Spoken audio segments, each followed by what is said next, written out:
On December 15, 2000, a new romantic comedy helmed by veteran director Nancy Meyers was released to mixed reviews. But soon, the movie, which grossed over $350 million worldwide, became a lightning rod, much like Mel Gibson himself in the movie, for debates over whether it was a little bit too misogynistic. Also, some critiqued it for not capitalizing on a unique and interesting premise. Fast forward to 2019. It seems the ability to understand others can still be fodder for new material, or shall I say, old material made new. In this reimagining, the burning question is not what women want, but rather what men want. Sparking the question in this podcaster's mind, don't we hear enough about what men think? I mean, have you heard the podcast?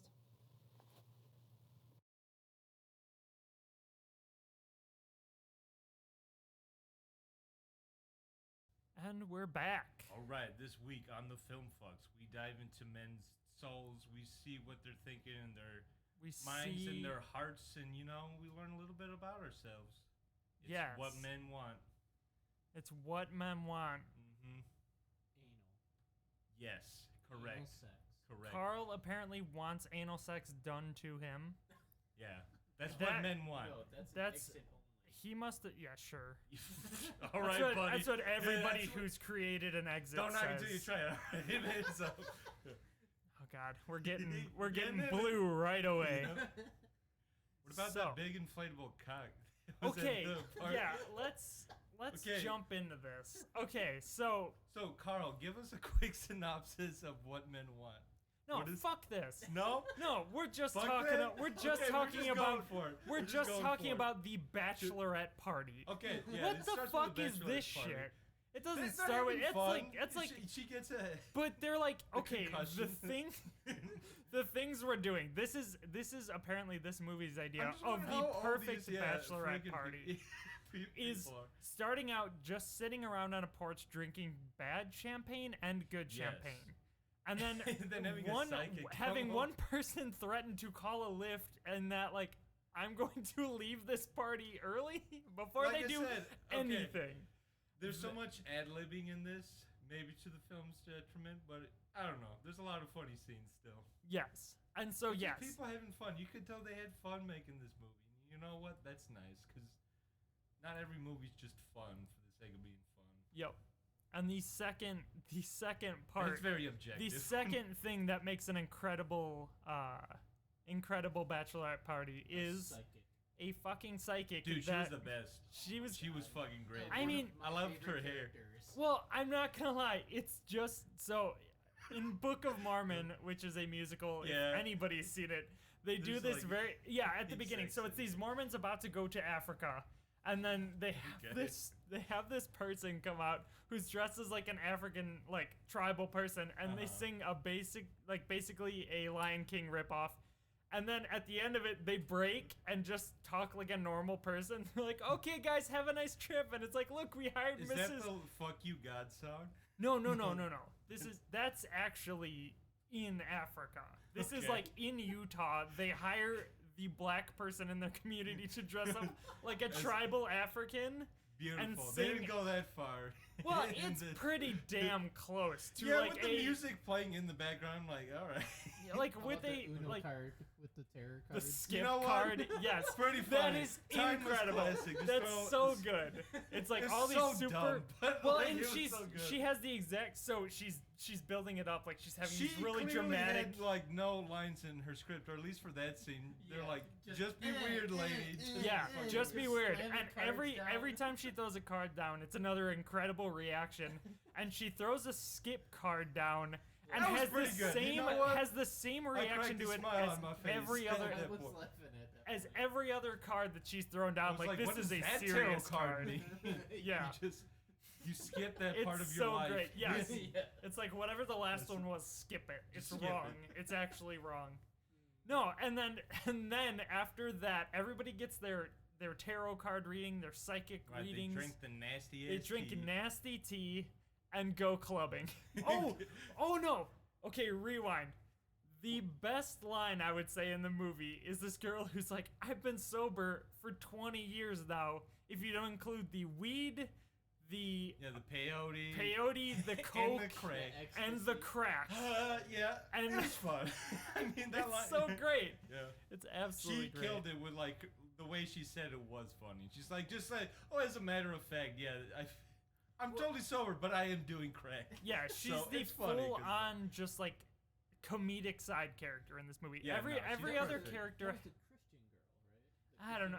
So okay, we can get into that. I was so sick of just Christian joke after Christian joke coming from this woman. That's the problem. It's not Christian joke. It's just white people joke. That it's is like true. Fucking She's like white people suck. Like 10 years They're older so than the rest stupid. of her like friends and.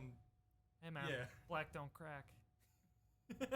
They're all the same age. She just looks way worse apparently. Apparently to Wally. But that's no, just white people.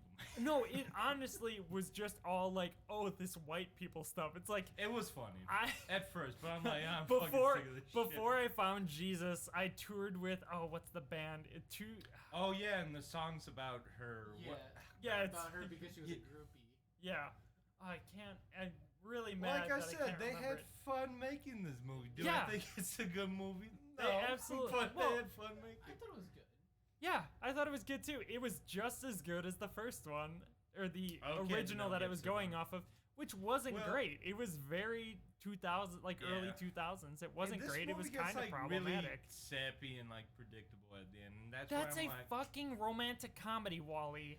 Don't go in expecting something more. Don't expect Fuck a good you, movie. dude. Silver Linings Playbook is the sappiest shit ever. It's like and you sappy say it's like throughout, the best romantic comedy movie. It's like sappy and I wouldn't throughout, call it a though, romantic so like comedy. It's at least consistent. This is like sappy like towards the end where it's like, oh, by the way, we probably should put a message in this that like everyone just wants to be loved and stuff. That's it's like the that just comes genre. out of Yeah, You're trying to put these insane stakes into a movie that is designed to be stakeless. I mean, okay, this is a very niche movie, and yeah, I'm not. No, really, it's not. It's yeah. not. It's the most mainstream movie in the world.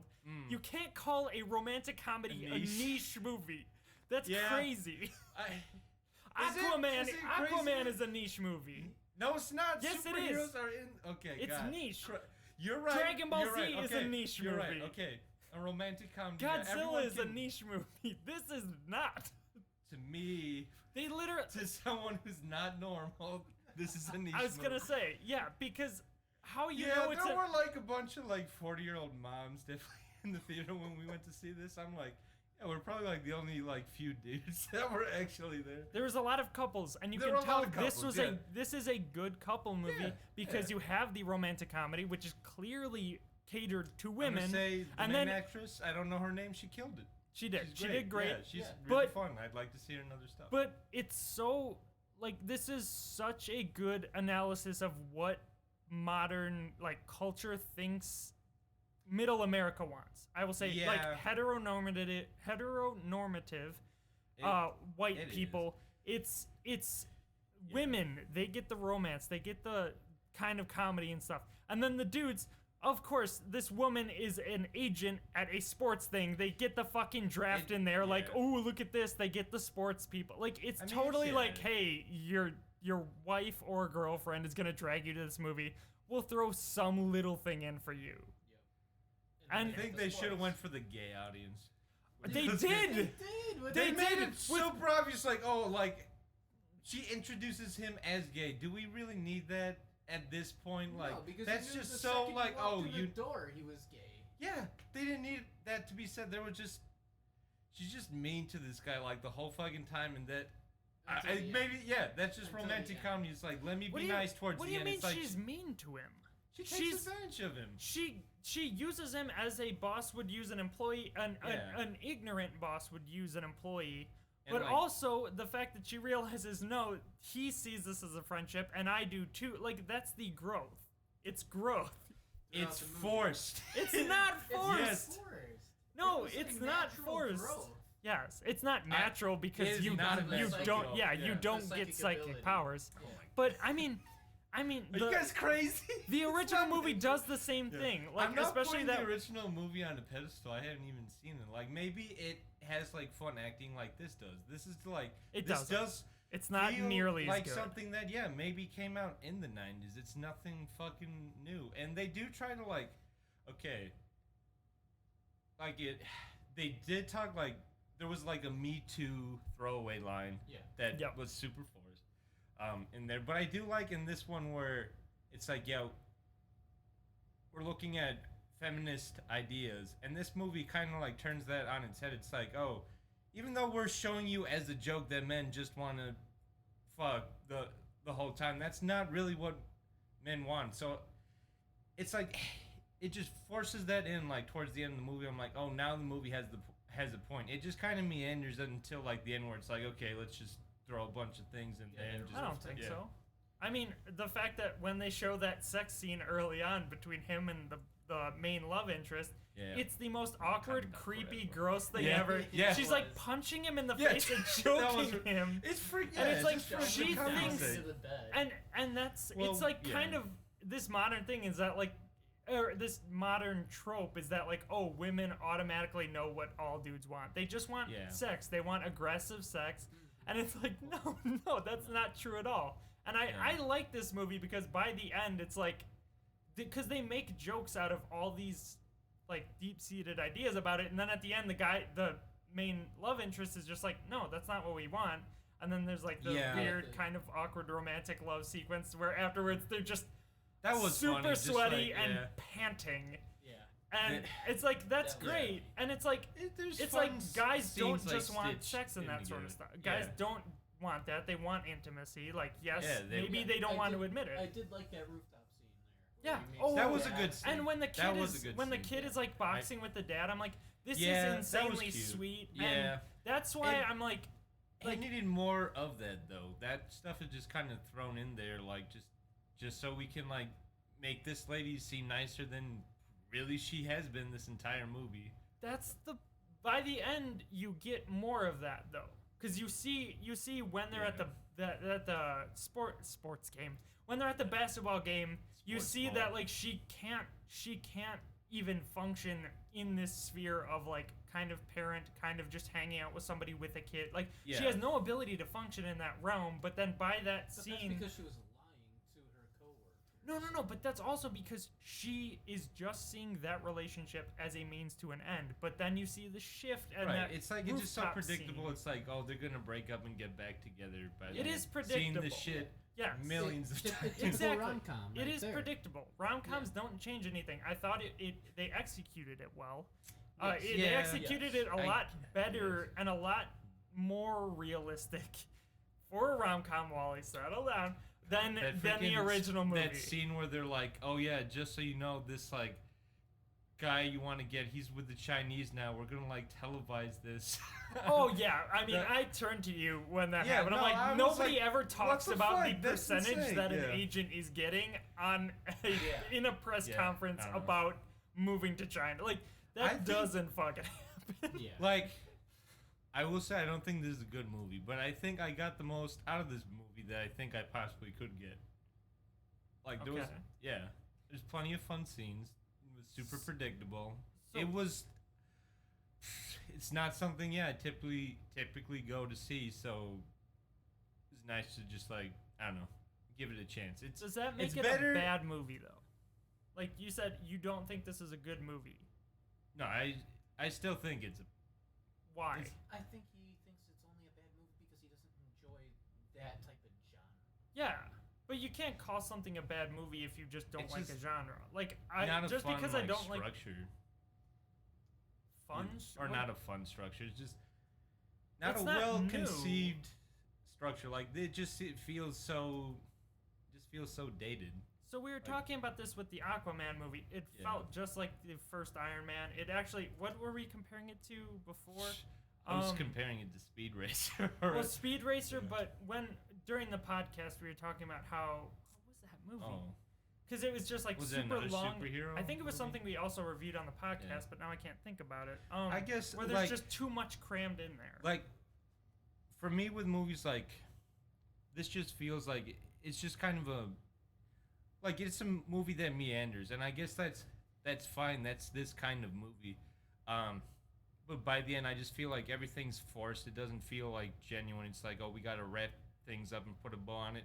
I just thought it just disingenuine. Like it was still a fun ride, but you're gonna say what? That's every rom-com. No, I was gonna say, and now we officially know Walter is emotionally dead inside. Put a label on it. Smack. Shit. No, I thought the story flowed decent. So did I. I thought. I mean, I got bored. Its problem is that you can, like, yes, you can predict it. We all know. Like, I knew. You know, you can't not know that a rom-com is just going to be. She meets a love interest early on. She doesn't give it the chance, and then when she starts to give it the chance, then obviously there's going to be some, like, a turning point, and then she has to redeem herself. And it's never a satisfying redemption. No. It's more of a personal redemption in that, like, she realizes her worth as a woman. She realizes that her ability to communicate with people, rather than just, like, it seemed like she wasn't communicating well with anybody. No, she was just her dad. Her dad was, like, a foundation for her, and, like, it kind of... I do like the scenes with the dad. Like, this guy doesn't even feel like an actual actor, just, like... He does feel like just some dad. And, like, just... He felt like the most genuine character to me out of this whole movie. Yeah. Was the dad. Yep. And... Yeah, I mean, there were cute... Yeah. It's sappy, but, yeah, there was some, like, genuinely cute scenes in this. Yeah. I mean, it seemed like they were trying... I don't know. Her boxing was kind of painful. Because, like, I don't think... I don't know, maybe I don't... punches. Well, like, yeah, that was really funny. Yeah, at the end of this, like, emotional That's boxing my girl. scene... Yeah. Get my trick kidney again going. Yeah, this emotional boxing scene where she's, like, venting herself. I have a stroke now. Oh, my God. That's my girl. At the end, she just straight up punches her dad in the stomach. This elderly man. Yeah. Yes. And he is like, fuck psyched. you, Dad. He's like, psyched yes, about it. Again. Like, that's what I taught you. Never stop punching people. That's my girl. I didn't hear the bell. Yeah, I didn't hear the fucking bell. And by the end, like, that actually is kind of a subtle nod to, like, where he was like, oh, yeah, you gotta be power hungry. You gotta just take what you want to get. And I don't know. Again, the scene with the dad. It's like, yeah, maybe I pushed you a little too hard.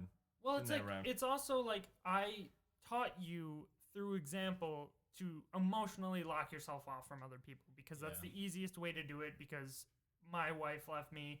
And I really liked going back to that rooftop scene. I really liked the like comparison because that's something you don't usually see in a rom-com is like, that was nice. Yeah. Is that like, oh, they're two single fathers that have been raising like good kids or they're successful kids. But then by the end, the dad even realizes I fucked up. Like I raised you to be a strong, independent person, but that can be emotionally stunting.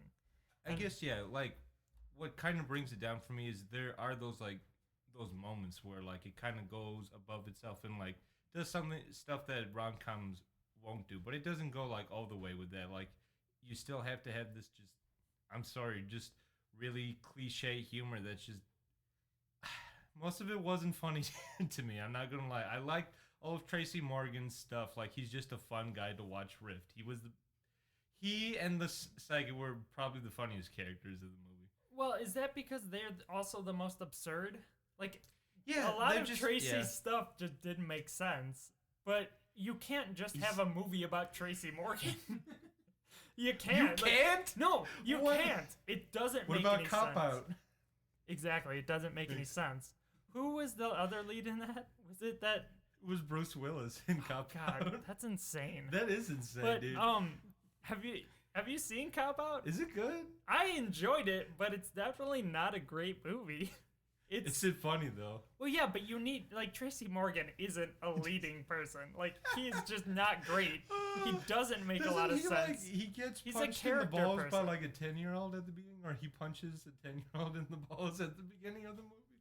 This movie? Of Cop Out. Oh, yeah. I think he gets in a fight with a bunch of like skater kids or something. See, that's my kind of movie. Yeah, but that sounds like my kind. Yeah, I think you want it to be a comedy. I just love when he shows up like he's just all schlubby looking and stuff that clearly he just owns, and I'm like, this guy. He clearly just walked on a set in some outfits, and he's like, I'm not changing. Not for what men want. No, it's not worth it. No matter how much you're paying me, I'm just gonna be me, and that's what they're paying for. They want him to be ridiculous. I mean, guess like, how about the poker scene? What do you mean? Like, the poker scene was pretty fun. Yeah, like the poker table guys there. He's well, he's like, I'm all in. Well, yeah, I'm all in. Okay, that's a poker scene. Yeah, I know. What about it? They had Shaq. Well, yeah, okay. Are we just skipping to this scene? Okay. Yeah. No, that's. I mean, yeah, Carl, have a reason. Tracy Morgan was in that scene. I thought it was funny. Well, yes, but so what about Tracy Morgan in that scene was funny? Because that's like, is it just that he like doesn't make like any he's fucking a fucking sense? yeah, he's a nitwit. She's like, this guy's a fucking idiot. I'm gonna be able to take all his money, and then she like reads the guy's her boss's mind like, let this greedy bastard just win. Yeah, it's like this client. We need to pander to people. It's like let's make them feel like they're important, but then by the end, like it's just maybe the most forced part is where this just insane person like. Well, it is also kind of sweet and sad. He's like looks at his son like, "That's my boy. I take care of my boy." Just this insane person. Okay, I was just going to say. Oh, go ahead. I'm his nutritionist. I'm his psychologist. I'm his. Yeah, I'm everything. Yeah. They're like, Tracy, you gotta stop. We can't keep recording. I was gonna say, ain't gonna stop. He goes on so many like those are the riffs where it's like so great, where he's listing all these different things related to his son. Great, yeah. Or when they're in the press conference and he's talking about smoothies, and he like, fucking. Oh my god, that was incredible. He's just like, do you know how many avocados this kid has in? That was not scripted. No, that was not at all. It was so great. Yeah, he so mentions chia seeds like 15,000 times, and it's no, that was great, and that's why you get Tracy Morgan. You don't get it for that hard hitting like emotional connection, because like it was funny that like they have to make him do that by the end though. No, you don't. No, because they kind of do. There's just an offhanded line like, "That's my boy." But it's all about the son learning how to speak for himself. Yeah. And that's because he's would you just guys being say controlled. This is a very focused movie? Like, I think there's a good movie here. It's just with all the comedy, they like try really hard with the comedy, and like all the stuff at the end. It's like if it was like just paced out better and just like if they didn't, I don't know. I'm not gonna lie, most comedies, I really don't like comedies at this point. Like, I feel most, like, big budget comedies or the comedies you go see at movies, all the humor's super forced. It's stuff you've heard so many times. Like what? This and just, I don't know, a bunch of comedies I haven't seen. Like what? Usually all the swear words.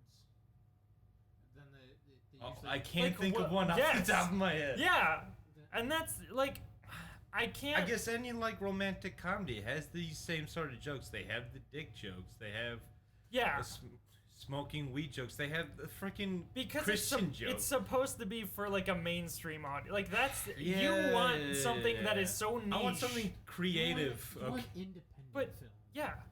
You don't want a niche market. You want the most a niche market. This is supposed to be the most like broadly appealing thing. Not for me. No, thank you. But you can't say that for what it's trying to do. You can't even say it's a good movie for what it's trying to do. It's just a messy movie. It's like it's really horribly paced. I thought it was like fucking Aquaman. Fuck off. Aquaman's the worst paced movie ever. It's not Suicide Squad. That is the worst paced movie. Yeah, but you still say when was the last time you watched Suicide Squad? I think with us in Madison. It was probably after that. I feel my movie tastes, they are all over the place. I know this isn't my kind of movie, so take that with a grain of salt. I do find more enjoyment out of something as stupid as Suicide Squad, where this is stupid, but also tries to be genuine at the same time. I'm like, I feel you gotta pick one or the other. That's kind of how I feel, or at least pace it out better, where like the genuine moments actually feel genuine, not like just scripted like parts of a TV show where it's like, we have to have this. So you really didn't like when they like kept like trying to integrate both comedy and drama?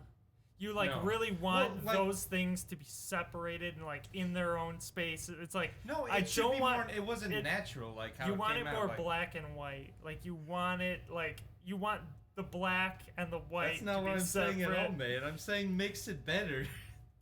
Because it's clearly going black or white in some cases. Just like another movie that I thought was kind of okay that also like falls into this category was Blockers that came out last year. That stands for cock blockers. Like.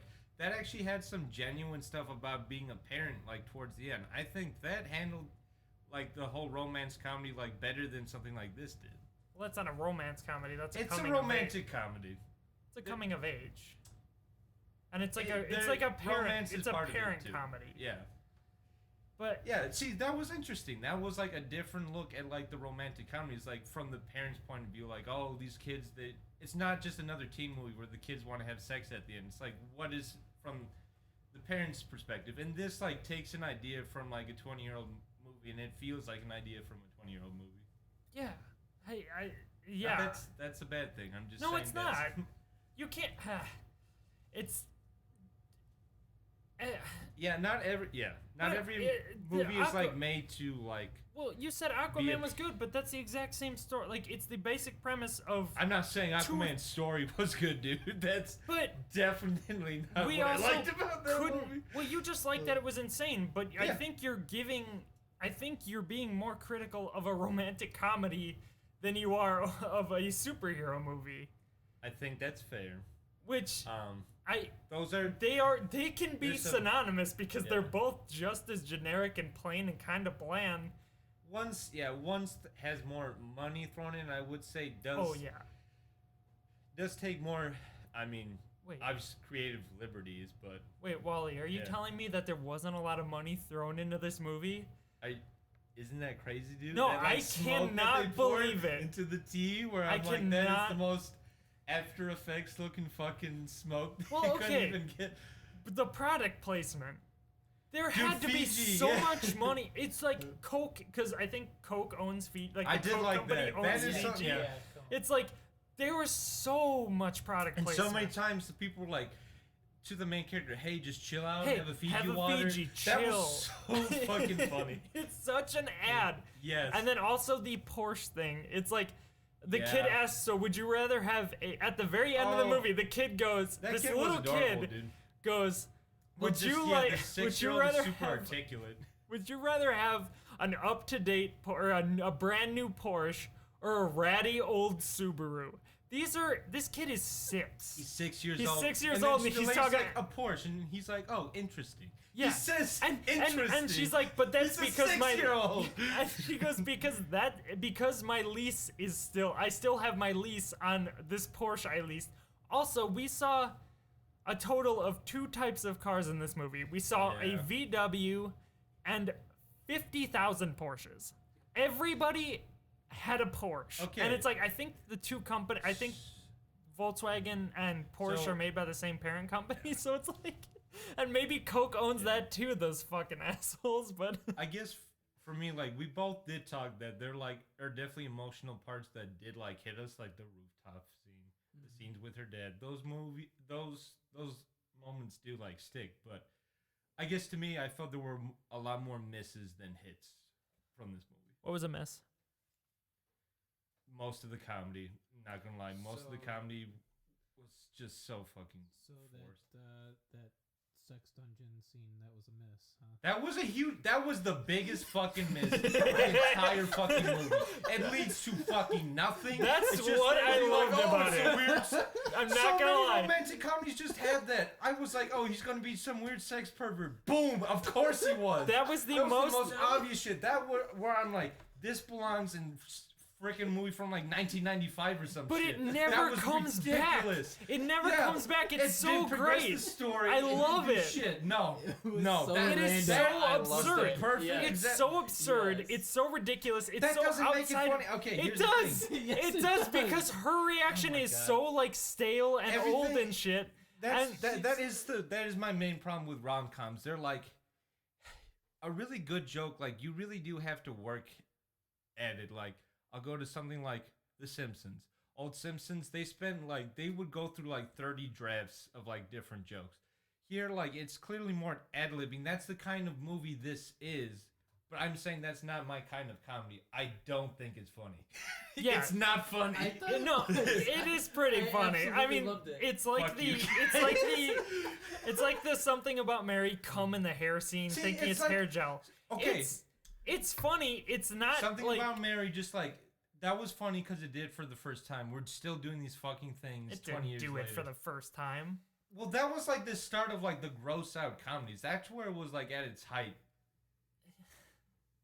And now we're still doing the same shit. But that was such a small part. It was like a nod almost to it. And it also, it's just like, it never fucking came back. Like, ever. It was so great. It's like, okay, we have to put it, like, it felt so... It felt so forced. No, it didn't feel forced, but it just felt like... This guy who's hot, he's a sex weirdo. It was a hey, man, don't kink shame him, you piece of shit. Left field scene. Like, you didn't see that coming. Oh, I disagree on that point. I think that's totally the fun part. Yeah. You saw the whole chains and shit. I'm pretty sure I said right before it, I hope he's like tied up or some shit. You know what would have been better? If he fucks the gay dude at the end. That would have been better. Fuck you. That would have been funnier. Pete Davidson and the... Yeah, no, that was sweet. So that was good. the heart of the film. It was. Those two They're guys. They're bros, but they love each other. And you know what? That's and they bonded over fantasy football. Well, yeah, it's because fantasy football is gay. Jesus Christ. Or maybe, Wally, maybe that anybody can be gay. And we don't have to put labels on things. Football, pretty gay. I will say it is very gay. I mean, it's the gay. It's called fantasy. What, are you saying like it's a bad thing, dude? Yeah. You say it's gay? I played fantasy football gay. for the I love wrestling. Fantasy.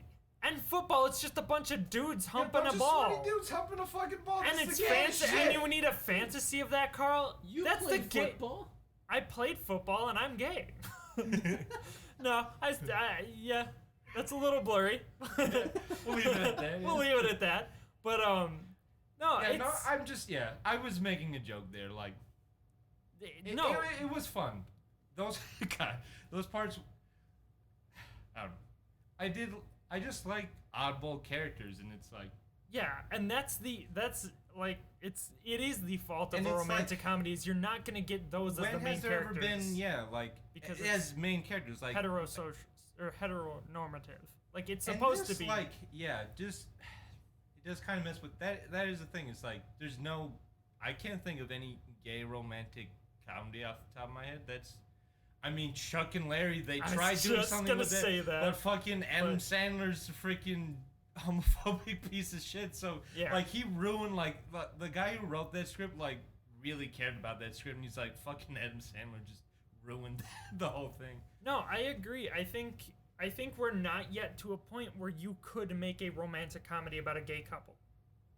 Because I don't think that I feel we should be. Obviously, we're a little, I will admit, we're a little more progressive than most of middle America. And I do like that, like, this kind of takes a stab. I don't want to say at feminism, because the whole thing with feminism is supposed to be equal rights for everyone. Mm-hmm. But, okay, I am saying this as a straight man, so take that with a grain of salt. That feminism has kind of been construed in a way where you're just focusing on the woman's rights, and that's the most important thing. Is kind of how I see it.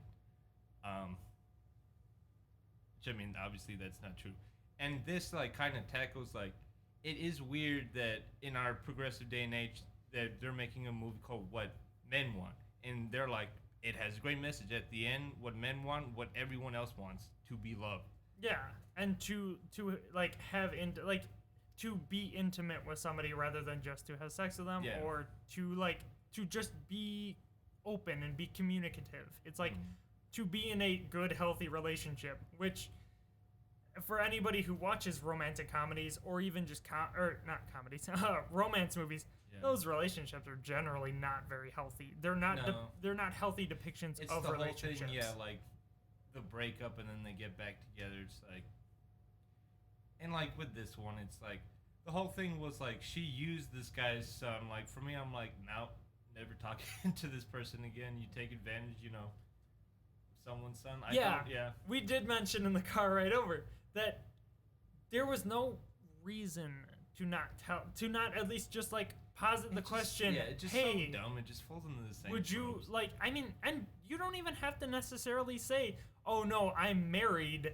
Just say, I'm dating this guy, or I'm starting to date this guy. I'm interested in this guy who has a kid, and it's new and interesting. Like nobody's gonna be like, well, Tracy Morgan's like, oh, I don't see you as a family woman. Person. Yeah, and.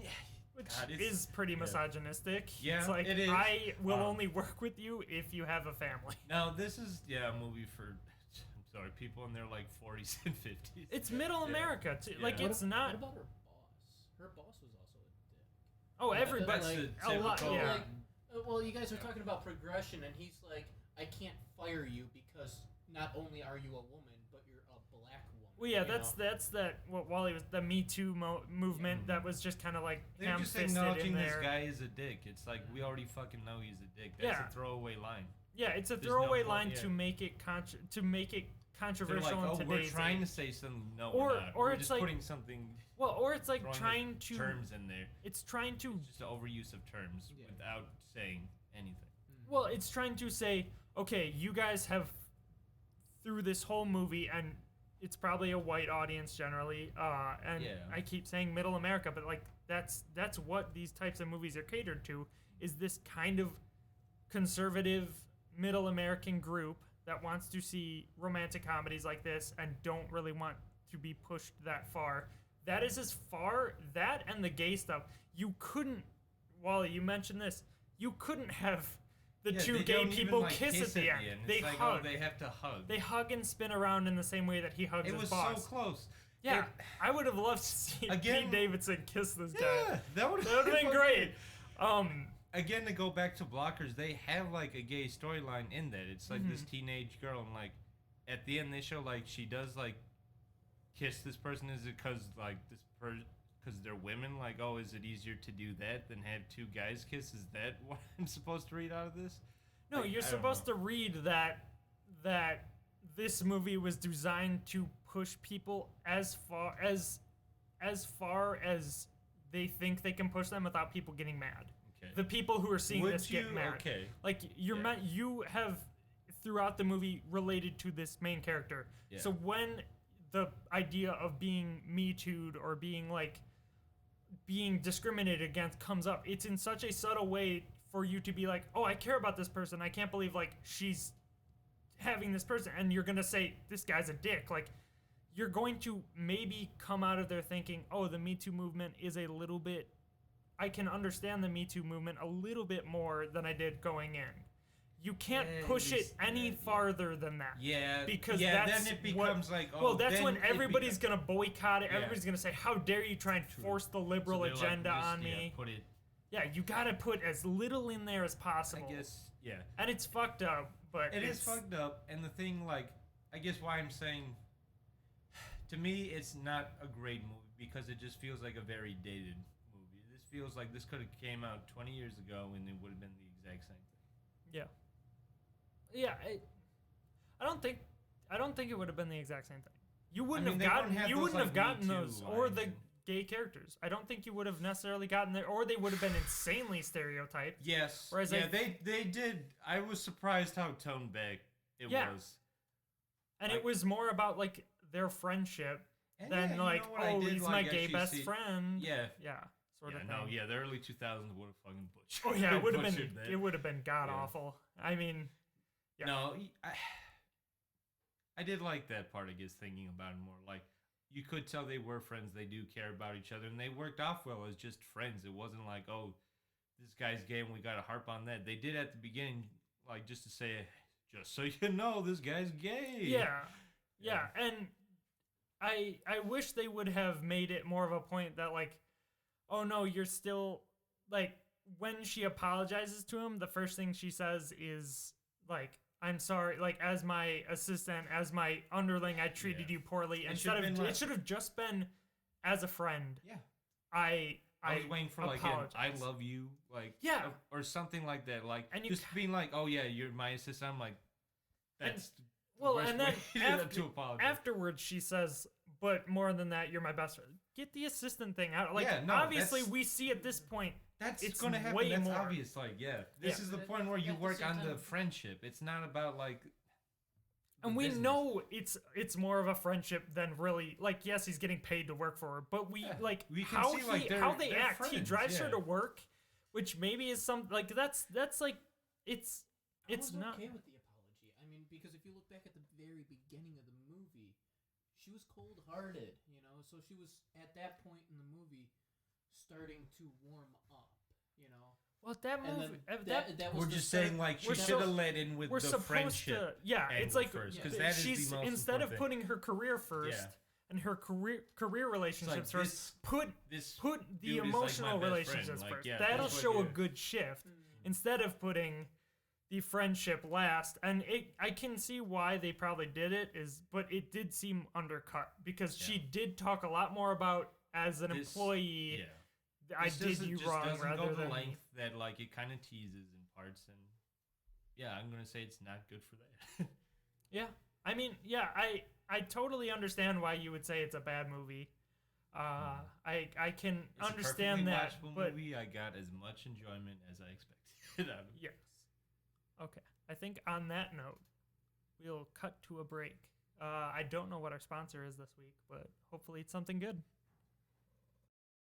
Welcome to Far Off Asia. We're not going to be specific. Yes, somewhere Far Off Asia. Far Off Asia.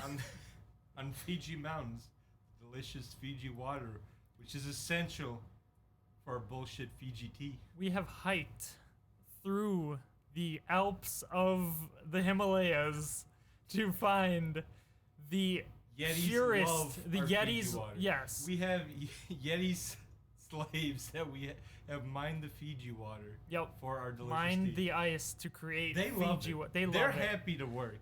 We pay them in Fiji water and they couldn't be happier. They could not be happier people. Then we send it off to Fiji, the island where we claim it's from, where it's sourced, but it's not. It's actually in Far East Asia. And then we send it to Atlanta to be brewed into Fiji tea. And apparently like we're having people tell us they can see into the future. They can read people's minds. They can read people's minds. They can see into the future. They basically experience the same euphoric. All your chakra points, that third eye, boom, Fiji water. It also has the same like experience as like doing crack, smoking weed, peyote, all the good stuff. All the good stuff. Healthy food. While also reading people's minds. Isn't that what you want? Isn't that amazing? Well, we do have that for like 18 hours on end. They don't. They just get paid in water, people. They do. They only trip. It's honestly our production has taken a hit because they trip most of the day. Yeah. But they are also jacked, so they do give us a lot of ice. They do pull a lot of ice. They really pull through. Yep. God bless those Yeti people. God bless the Yeti people. But don't take our word for it. Let's ask former President Richard Nixon. As you can see, oh my gosh, that's why we voted for him, people. Mr. President, there we go. I salute you. Thank you. We're trying our best. God bless. God bless. I know you love our Fiji water. I apologize for the atrocious things that happened at Watergate. but with the Yeti people, I know you don't want to talk about. We're not here to talk about that. I will say, Watergate wouldn't have been nearly as bad if you had used Fiji water. Hell yeah. Well said. Well said, Mr. President. And actually, could you say our tagline really quick? Here, it's right here. God damn. And now Audible you know. Chocolate, dude. Buy Fiji water anywhere you can get water. And we're back. Dude, that water that we got from our sponsors, we got so much really water. Good, but there was a lot of like hair. My hands are gigantic. Holy shit, dude. You're turning into a Yeti. That's kind of cool. Fuck you, Wally. Don't say those things about me. I'm sorry. No, not the Yeti stuff. You're calling me a fucking bastard or something. I don't know. I don't know how you did it with your mouth moving, saying one thing about Yetis. And a nice Nixon impression. Thank you. But yeah, it's Practice weird. that It's for like hours. I can read your mind or something, and you just hate me with a fiery fucking passion. Stop it. Stop it. Get Apple turnover. Peach. Billy Bob Jesus Thornton. Christ, Carl, do not do that. Do not hit the table.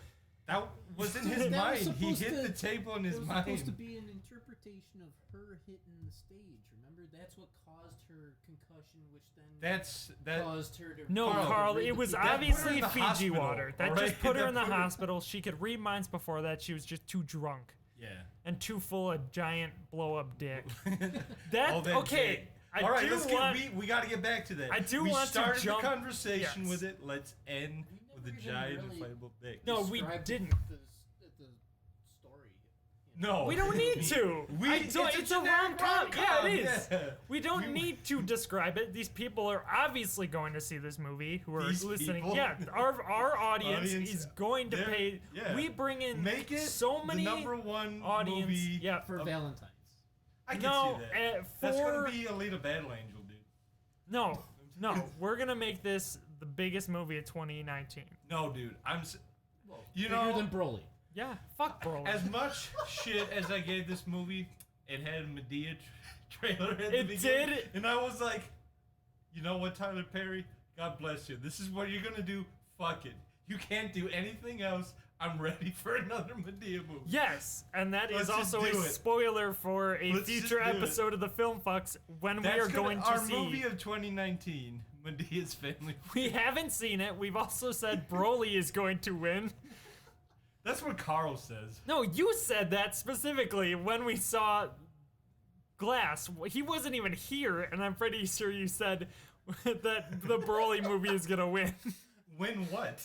I don't know. The Academy Award or something? I think you said he was going to win awards. God, no. Yeah, you said if Black Panther can be nominated, Broly's gonna win. not for this award season, next award season. I hope so, man. But, oh God, it's never gonna fucking happen. It should at least be like a nominated for like best foreign film. I get so that was my face. No, fuck you, Carl. Fuck you. I will say, okay, to Black Panther's credit, it is like a big cultural shift where it's like we can make movies about black people that aren't just about slavery. It's like we can do more mainstream with that. It is a cookie cutter movie, but for that, like it's a cultural impact. So is Get Out nominated? I think it was. Okay, good. Yeah. I haven't seen that, but I've heard good things. It's pretty sweet. Sound off. Yeah, let me know how good it is. I don't know. I don't think I'm going to see it. We are going to see the new Jordan Peele movie. Yeah. I don't know if it's necessarily a sequel, but it's just, it looks like a similar horror movie. Dude, he's killing it with this horror stuff. Hopefully Twilight Zone. But yeah, I was just going to say, the Twilight Zone. That was the best commercial of the Super Bowl. Besides the NFL commercial where all the players are just like, argh. I don't know, but I enjoyed the Bud Light ones. The corn syrup, they're going on like a full-on quest. It's funny because Miller Lite, like later that week, was like, we don't have corn syrup in our beer, just so you know. But the whole point is that they don't, because beer has up until this point never had a label of telling you what's in it. They're never required to do it. Gotcha. Because it's like some stipulation under the FDA or something. Like they're not required to do it, and so Bud Light taking that stand and saying we're gonna do it. Right. They didn't know that they didn't have corn syrup in it because they don't have a label saying what they have in it. So they just like it's more of shitting on everybody. Yeah. It was Coors Light. Yeah, Miller Lite. And then just the Bud Knight. The Bud Knight and Game of Thrones. By the mountain. Yes, that was pretty great. I mean, that was a really good crossover thing. I'd say the Budweiser ad really failed to deliver. I think. Is that when they're like shaving their heads? No, that was the windmill one where it's just like it's clearly CGI'd commercials. Yeah. It was just clearly CGI'd like the old school Budweiser wagon with the Clydesdales and just running through a field. Why can't they just have like, you guys remember the Budweiser frogs? like Budweiser. Like they make noises of frogs, but they say the words Budweiser. That was a fantastic. It sounds familiar. That was fantastic. Yes, that was one of the best Super Bowl commercials of all time. It's just frogs saying Budweiser. Hey, it's simple. It's weird. It worked. All right, go look it up. Like how much do you drink Budweiser there, buddy? Or Bud Light? I can't, dude. He doesn't know the never, Budweiser. Fucking never. Wally never drinks it. Don't say it's one of the best commercials of all time if you don't fucking drink the product. The whole point is for it to sell that was the before product. I knew what commercialism was, man. I'm like, oh, there's just frogs saying Budweiser. That's that does not make it a good commercial. It makes it a fantastic commercial. It got my attention. That's what a commercial does. Now I'm just bored. I'm like, now we're having Game of Thrones references in there. It's a fucking commercial. No, it's a commercial for Game of Thrones. Whatever. Because the last season is coming back. That poor Bud Knight. He did not deserve that. Coming back. Because they split it into two, like, mini seasons. So this last season, like, the last half of this season is coming back. I've never seen it. I still have to. No, don't. Yo, read the books. Yeah. Read the books, Carl. Fuck. You know I'm not going to. That's because you can't read, Carl. We've long established this. The Wizard's been trying to teach you for weeks. Oh, we do need to come back. So there has been a reconciliation. Carl and the Wizard are back together. For you two guys. I was. I mean, in traditional romantic comedy fashion. Yes. I mean, we don't make a lot of jokes, but you did fuck up that relationship pretty bad. The Wizard was pissed, but obviously you came back and how'd you grow, Carl? Yeah. How did you grow? Tell him how you grew and how you reconcile with the Wizard that jerks off in the corner. Oh. Easy. I just had to give him a sex swing. Yo, you got him the sex swing. Yeah, maybe that's why. Wanted, Carl. Maybe this that's whole fucking time we didn't have to go on all these shenanigans if you just got him the fucking sex swing. Maybe that's why Carl loved that part of this movie so much. Huh? It was a reminder. We're tapping into your we mind are now. Tapping That's why you were like, it. yeah, I love this. Of the Wizard. Yes. I understand now, Carl. I understand. I do too. I think that's an incredible reconciliation. Wow. You guys are gonna go the distance. You're gonna be fucking on that sex swing till you're into your 90s. He wanted a brand new one. I wanted a used one. Why did you want to use one? Cheaper. I don't make a ton of money. Carl. I was like, if you wanted the new one, you sport the money. If you want the new one, Carl, you guys are big dudes. You're gonna get no. Let's not even talk about the weight issue. Let's talk about the fact that you're gonna get some STD buying a used sex swing. What are you cleaning products? Carl. He has magical spells. You're getting a used sex swing. You want to just hit me now. We're like, magical this spells disgusting. to clean that yes. Thank you. It doesn't matter. It is horrifying. Magic ain't gonna clean that shit. No. Yeah. No. Magic ain't gonna do shit, Carl. Yeah. We don't even necessarily know if he can do magic. We just know he's dressed as a wizard jerking off in the corner. Oh, he knows magic. Oh. Well, butt magic. Hell yeah. Butt stuff 2019. 2019. Yes. No, Rivers. Butt stuff. Oh, God. Okay. Can we jump back to the movie even for like 5 seconds? Okay, yeah, let's wrap this shit up. Okay. Put a bow on it. Okay, who would you recommend this movie to? My parents. I think that's kind of weird. There's sex in it. My parents, you would love it. That's not that weird. I would say, yeah, my mom said that she wanted to see this movie. My mom likes the Mel Gibson one, so I think, yeah, we're not the audience for this, clearly. This isn't a movie for millennials. Well, Carl might be the audience for this movie. I'm probably the only person at this table that actually enjoyed this movie from start to finish. I enjoyed this movie. I don't know why I'm being painted as somebody who didn't like this movie. I thought it was funny. I laughed a lot. You're saying that you wouldn't recommend it to people our age. Well, I'm saying that it's not designed for like a modern, like for a liberal audience. I will say. And now we're getting to the point where like, who would we recommend this to? And I am saying like, people who like, this could be seen as a throwback like romantic comedy. It is a remake of like a 20-year-old film, so fans of that. Yeah. If you like, just 90s comedies, you're looking for something to do for Valentine's Day, you could do worse than this movie. I was going to say, if you just want a simple movie to not dig into. Yeah, no, it's very simple. Yeah, just, it's a clean movie. It's not going to make you think. It's a fluff piece. You can really go in thinking, I don't need to think about the social ramifications of this. But maybe occasionally I might if something kind of presents itself. Yeah, if it presents itself in the smallest way possible, maybe I will eventually think about this. Okay, Carl. So, Carl, who are you going to recommend this to? Anybody that enjoys a rom-com. No, we need a name. Give us a name. What's his name? Any name. Or her name. Their name. Let's not get all gender normative. Out of everybody that I know, I don't know a lot of people who would if like this movie. anybody would enjoy the rom-com, to be honest. You don't know anybody? Not off the top of my head. Like, everybody that I know. Well, we recommend typically we recommend this movie my for mom parents. My mom doesn't like rom-coms. Really? Out of the two of us, I enjoy the rom-coms. That's crazy to me, I Carl, know. because I know she likes romantic novels.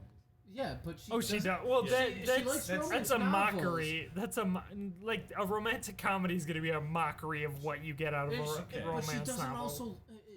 She is weird. She likes reading romance novels, but she hates romance movies. Okay. She doesn't like 50 Shades of Grey, Carl. That's the only.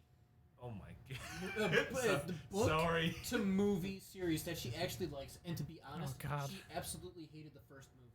When are we she going to liked the review second those one. movies? That's going to have to be a rewind. Yep. Oh, The whole trilogy. We're going to have to sit there awkwardly watching this movie. It's just sad PG-13 sex, right? That's all those Sad? No, it's rated No. R. They're rated R? Well, But it's just fake, like, high school bondage. It's not real Yes. sub-dom stuff. yeah. It's like, if you're gonna hey, tease that, go for it. hey, I want to kind of fuck you and tie you up maybe a little bit, but also Let's try pay the you sex a swing. shit ton of money Yeah. and like basically just provide for you. That's And all. That was just another thing with this movie, is just shaming bondage culture, which I'm not saying. I'm into Well, that, but then- it's like we can always use that as the butt of a joke. Yeah, and also like when she's having sex with a guy and choking him, it's like played off as like, no, I don't want this. Stop it. It's like comedically like, it's oh, supposed to she be has comedic no where it's idea like, what. She has no. Yeah. She doesn't know how sex works. And she's just choking like just aggressively. And then sitting on this man, shoving his face into the pillows and bed. she's just choking a man to death. That's what you think I sex is. I made the joke of her watching. I'm like, because she just leans over and falls asleep, and then he doesn't move for a little bit, and I'm like, she killed him. Yeah, okay, and that was. She that wakes was up the next thing. day, and he's just Well, dead, that's and usually the the kid's joke. there. Grab the That's sheet usually the and joke she's like, on- nope. at the, She like, growls like an At the animal. guy's Yeah, and expense, then he just, like- that's usually the joke. Like, oh, the guy's the one that turns over and then just falls asleep. But Yeah. they're like, let's switch that around, I guess. Yeah, let's make this. And it is, I will say, it's very problematic because it's basically saying, no, a woman, in order to succeed, a woman still needs to be emotionally connected and stuff like Yes. it's not, you. And that's the thing. It's like it's A trying woman- to say that these men are emotionally connected. They're not. Wait, who? Like the movie's trying to say that, like with all the thought, like The towards the fatherly end, like stuff. Well, the father and the father is saying, like, yeah, men just want what everyone else wants. We don't see that really in well, the real movie. men, not the fucking people The at that douchebags stupid at agency. Because she's just being one of the guys, Right.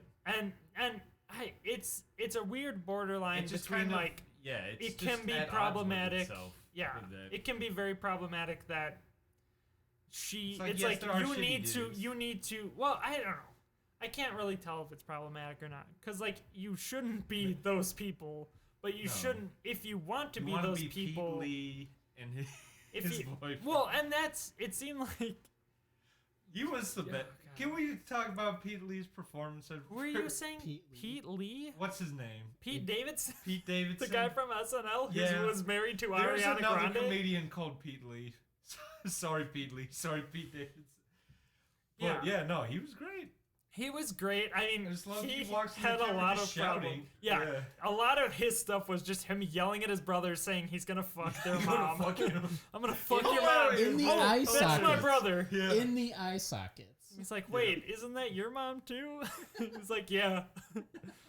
But I guess, and what are we supposed to be like, so the assistant is like kind of confused. Is like, you're like, all right, he's into that stuff. Well, that's the weird thing is that like it seems like you're not supposed to think that Pete Davidson is this fucking weird, insane, like aggro dude, even though like so that's all he's really represented as. And then he's just American like kind of sweet. It's like they present this insane person, but they're an insane person with a heart. It's not like just this dry comedy like in The Office, where the British Office is the Michael Scott character is just an insane character on that.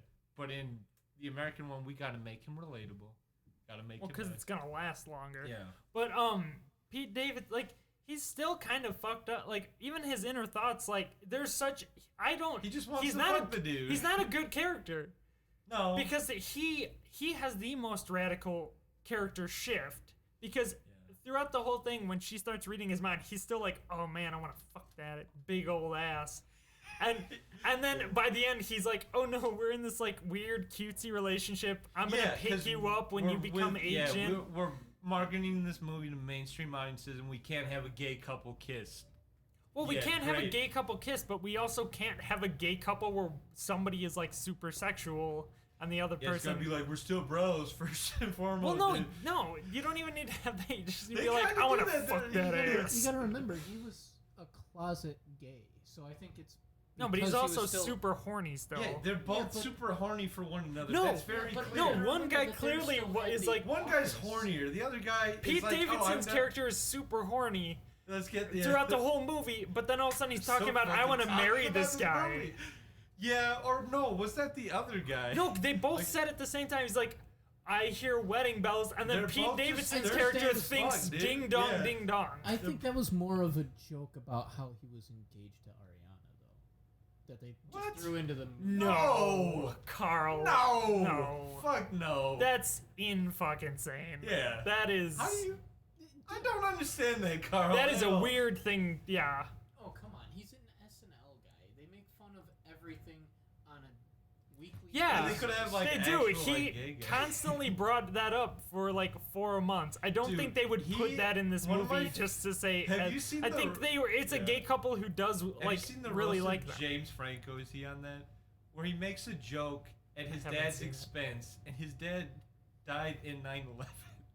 And Pete Davidson's dad died in 9/11. Yes, and he still jokes about that too. Wait, where are you getting this? This is from a roast. Are you sure it's Pete Davidson? Yes. Damn. That's fucked Isn't up. that crazy? Yeah, that's really fucked up. Yeah, I don't know. That guy's so fucking funny, dude. He is. I like it. I mean, I watched SNL when Rachel Bronston was on, the girl from Marvelous Miss Maisel, and he was really good on it, but that was like him and he was John Mulaney. At my college, like I didn't see the stand-up, but he was like talking about SNL, and he's like, oh yeah, Kenan Thomas was like Thompson is like the best. I'm like, that's good to know. Well, yeah, everybody, Kenan's great. I feel like Pete has basically become the new Jimmy Fallon. Oh, okay. Where he's the guy, he and Horatio say, like, the two guys who just constantly go until they break, and Pete Davidson breaks a lot. Like, he doesn't stay in character very often. That's... Because, they were doing, on that one episode I watched... Does he do voices? No. Okay. He doesn't... I don't know if he ever really did characters. Okay. He was a fire person, because they did... It was, like, unfortunate names... during a like natural disasters. So he's standing there, they're at a press conference, and they were, one of the guys' names is like Anthony Hitler or something like that. It's like, can you just not put my name in there, just put like the initial, and instead of doing Anthony H, they do A Hitler. A Hitler. And so, oh my god, that's good. Throughout the entire thing, they keep making these jokes, and Pete is dressed as a firefighter right next to the person saying all this stuff, just laughing his ass off. Oh yeah, he's the Jimmy fan. Yeah, he's the Jimmy, and he like walks off because he can't stop laughing. Because he can't stop laughing. He like walks out of frame as he's just like dying laughing. Good for him. Pete Davidson is getting it. He's like our age. I'm pretty sure. Yeah, he's our age. Yeah. I mean, apparently he and Kate Beckinsale are doing some stuff now, which is like kind of hooking up and stuff like that, which is like, damn. I mean. Well, you said what? He's married to Ariana? No, they got divorced. Oh, okay. I thought they were engaged. I didn't think they were ever married. I thought they got married, and then almost immediately got divorced. Jesus. But I'm not sure. But yeah, I mean, he's doing pretty well for himself. Pete Davidson update every. We do. We will do a weekly Pete Davidson update. So this right now, I think he's like screwing around with Kate Beckinsale. So good on him. Okay, I guess we've come to the end. Oh, I wanted to talk about the cameos in this movie. Yeah, I guess we can talk a little bit about it. Like Shaq.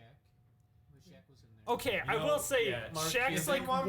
Fuck Mark movie, Cuban. you put Shaq in it. I was gonna say his line was so great. Like she can read minds at this poker thing, and he's like, okay, I have to get 2 streaks, and then the next hand I need to win in order to really he's talking all this kind of like insider poker stuff, and then on the outside he's like, these pretzels are delicious. And it's like the perfect because he's just this big hulking dude who you kind of in most movies in most movies you play him as like the Andre the Giant character where he's kind of just that's true. This Hulk kind of guy, but then inside he's like inside baseball stuff. Which they do take advantage of. Yep, and Mark Cuban, who fuck Mark Cuban. He's just like, I'm richer than everybody. Oh yeah, like that's his whole shtick. It's like, why the fuck are you here? Get out of here.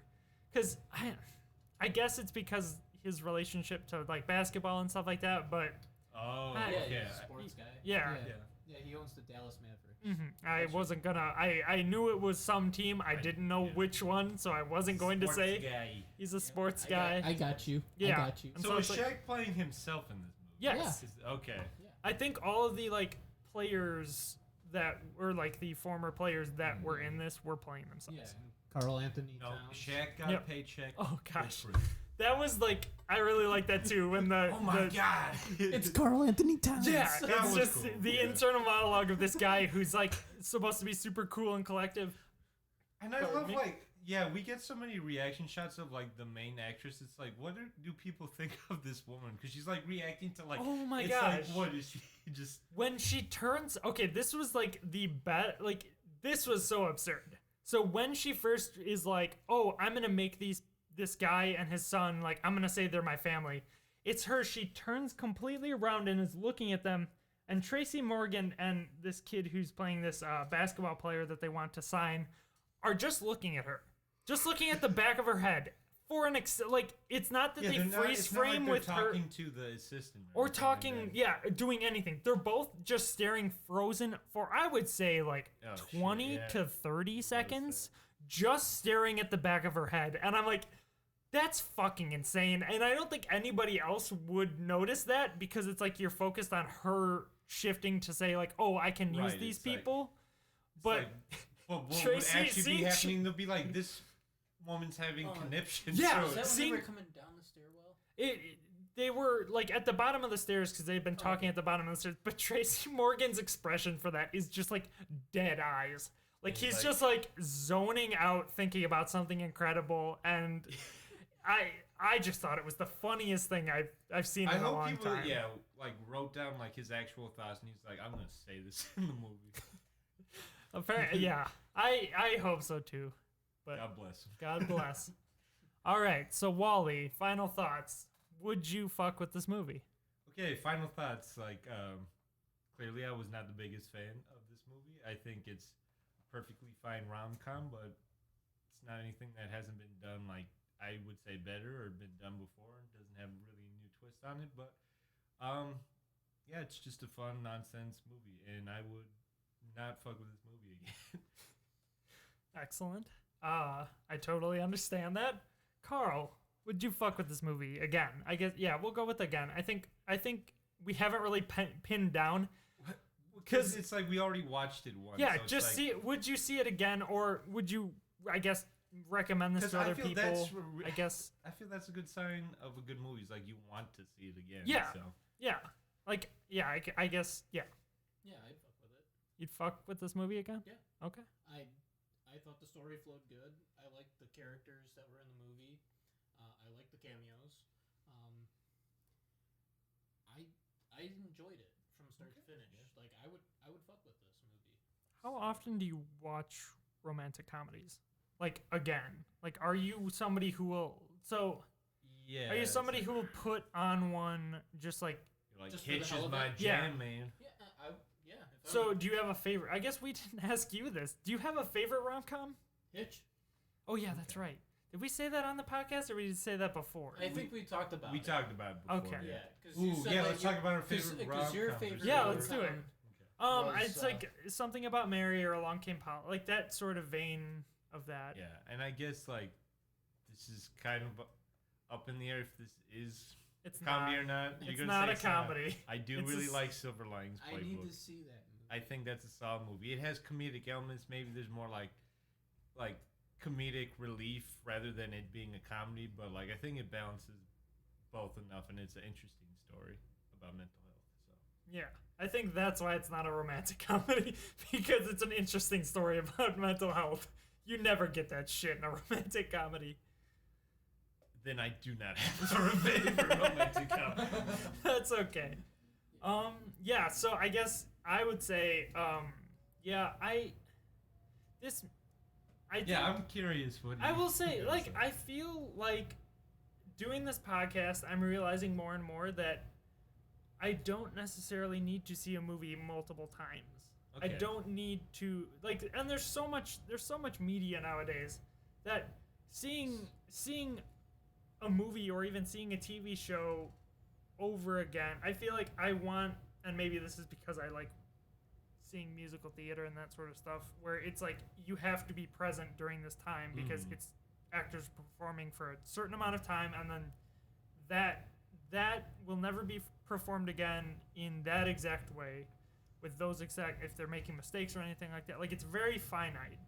And I enjoyed this movie. I recommend seeing this movie. Wouldn't you watch it again though? No, I wouldn't fuck with this movie again. Okay. But I don't necessarily know if I'd even fuck with Aquaman again. I don't think I'd fuck with Broly again. Like, I would. So this is the conundrum. I would say we haven't nailed down exactly what our rating is at the end. Is like, would you fuck with this again? Well, I guess how I'm seeing it is, if I say I will fuck with this again, I'm saying I'm kind of recommending to other people to go fuck with it. But I don't.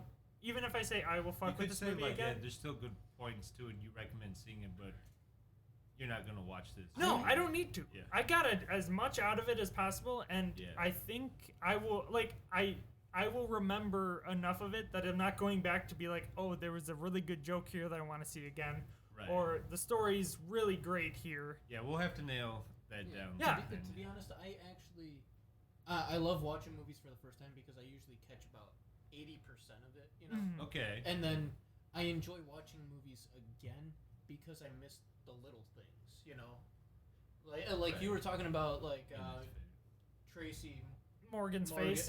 Yeah, I missed it. So, that's surprising to me. Like, it was so in your face, and it was he was in focus. I'm pretty sure. Yeah, but at the same time, that camera angle kept sometimes on going back and forth. Yeah, like there was a cut. Her talking to them, her looking back at him, back and forth. You know. Yeah. Like, I missed that. You know. Yeah. And so it's because I like watching movies again for the little stuff like that. You know. See, but that almost makes it like you're watching a different movie. Because then you're putting more emphasis on different, specifically different things than what you did the first time. But that's because I caught like 80% of it. I already know the gist of the story. I've already seen the movie. I guess if you're someone who like just likes watching movies more often, like the whole point, it's like you're not getting this. You're not. If it's a good movie, you shouldn't get the same experience. You should pick up on little things that you didn't catch. Yeah. The first time around. But so does that? I do like our range system being like, is this something that we we can say it's in our wheelhouse, but we see it again, I think, is a good way. Yeah, that's like a personal thing of like, I would fuck with this movie again in that I enjoyed it enough that if somebody's gonna force me to watch it again, or if like it's gonna be brought up like, oh, do you want to go see this movie? I'd probably go and see it again. I'm not going to go out of my way to see it again. I don't have like a list of movies that I'm like going through and watching over and over again. Yeah, there's just no time anymore. Yeah, I consume too much new media. I just found a new show that I'm just like binge watching. There's 3 seasons of it, and I'm like, what'd you watch? It's a really dumb. It's called Would you recommend it? Would you fuck with it again? That I would fuck with it again, just because it's an interesting conceit. It has interesting fight scenes, but it's also Is it like Black Clover? No, I like Black Clover a lot. I would say that's like definitely fuck with that. I would say the new season's Sword Art Online. Oh, okay. Which I don't like Sword Art Online. I think it's a cool Yeah, concept. like the video game or the anime? The anime. Fuck the video game, Carl. Yeah. There are video games. I've never played the video game. There are video games, but they're not great. It's kind of just like Final Fantasy clones. But the first 2 seasons, they kind of failed to capitalize. Actually, the first 3 seasons, they failed to capitalize on a world that is really expansive. They kind of it was like 12 episodes and this world that's like, it's 100 levels that they have to fight through, and they have to fight a boss at every single level to go up. 12 episodes, they've gone through all of them. Or they've gone through 75 of them. You didn't get to see half of that stuff, and then they kill the final boss and defeat it in 12 episodes. That's insane.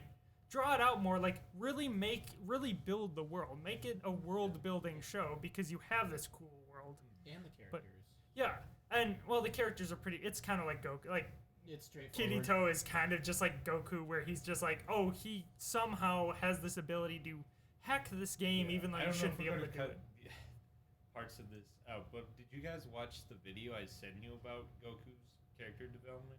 Not yet. Okay. I don't think I have either. Damn it, Carl. You always just send us shit, and then we try and talk to you about it, and you're like, I didn't read that, I just sent it. Yeah. You're killing me. It's got Godzilla. I go back and read it. Sure, when you I do. send you guys. Yeah, sure you do. All right. Well, we have come to the end. Fuks, it is time again to fuck off. Yes. Please. Sayonara. Fuck Let's off. go, wizard. Get ready. Carl's gonna go fuck off that wizard. Yeah. All right. Better be Bye. on your swing. Do it. What the fuck was that? That was a great commercial. Carl, yeah, you do the good like Joe. It's pretty good. Yeah, I can't even do it. Don't even try and do it yet, man. Oh. That's Carl's game. That's Carl's game. Are we done talking about this movie? No.